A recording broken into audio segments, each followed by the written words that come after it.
वाल्मिक कराडला अटक केली नाही तर 1 जानेवारीला चक्काजाम आंदोलन करणार असा इशारा लातूरच्या रेणापूरमधील आक्रोश मोर्चामधून देण्यात आलाय। रेणापूरमध्ये मराठा संघटनेनं आक्रोश मोर्चा काढत सरकारला हा इशारा दिला। या मोर्चामध्ये संतोष देशमुखांची मुलगी वैभवी देशमुख सुद्धा सहभागी झाली होती। मोर्चा दरम्यान वैभवी भाऊक झाल्याचं देखील पाहायला मिळालं। संतोष देशमुख हत्या प्रकरणासंदर्भात लातूरच्या रेणापूरमध्ये भव्य आक्रोश मोर्चा निघाला। रेणापुरात मराठा संघटनांनी आक्रोश मोर्चा काढत सरकारला इशारा दिलाय। मोर्चात संतोष देशमुखांची मुलगी वैभवी देशमुख देखील सहभागी झाली होती। माझ्यावर आलेली वेळ कुणावरही येऊ नये असं म्हणत वैभवी देशमुखला अश्रू अनावर झाले।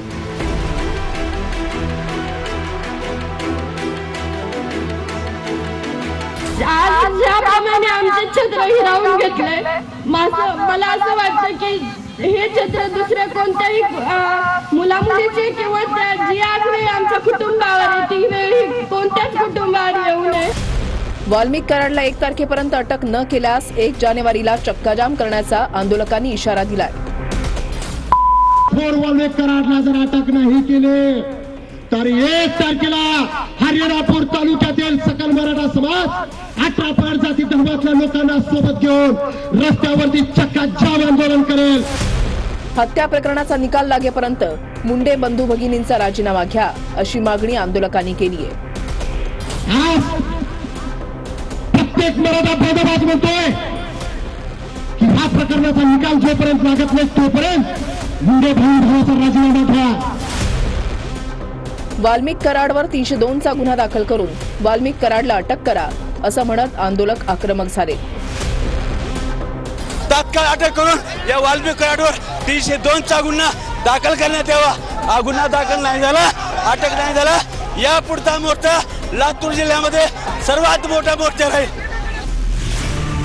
लातूर नंतर उद्या बीडमध्ये देखील भव्य मोर्चाचं आयोजन करण्यात आलंय। मोर्चात सामाजिक संघटना तसंच राजकीय नेते देखील सहभागी होणार आहेत।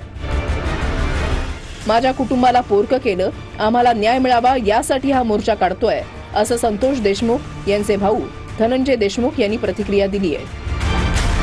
माझ्या कुटुंबाला जे पोरकं केलंय अशा विकृतीने, तर त्या विकृतीला संपवण्यासाठी न्याय मागायचा आहे आम्हाला, तर तो न्यायासाठी मोर्चा आहे।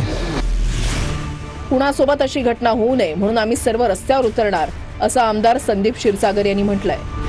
ही परत घटना कोणाच्याही कुटुंबासोबत ही अशी क्रूर पद्धतीने जे संतोष अण्णा देशमुखांच्या जे त्यांचं कुटुंब आता सहन करत आहे तशी ही घटना होऊ नये, त्यामुळेच लोक उद्या रस्त्यावरती उतरणार। उद्या सर्वपक्षीय मोर्चा निघतोय। उद्या सर्वजण मोर्चासाठी जाणार, नेता कार्यकर्ता म्हणून नाही तर न्यायासाठी जाणार असं आमदार सुरेश धस यांनी म्हटलंय। सगळेच लोक जे आहेत हे प्रचंड रागात आहेत, त्याच्यामुळे आमचे सर्व कार्यकर्ते लोक सगळे जाणार। सर्व पक्षीय मोर्चा आहे, तो काय कोणाच्या एका पक्षाचा वगैरे नाही।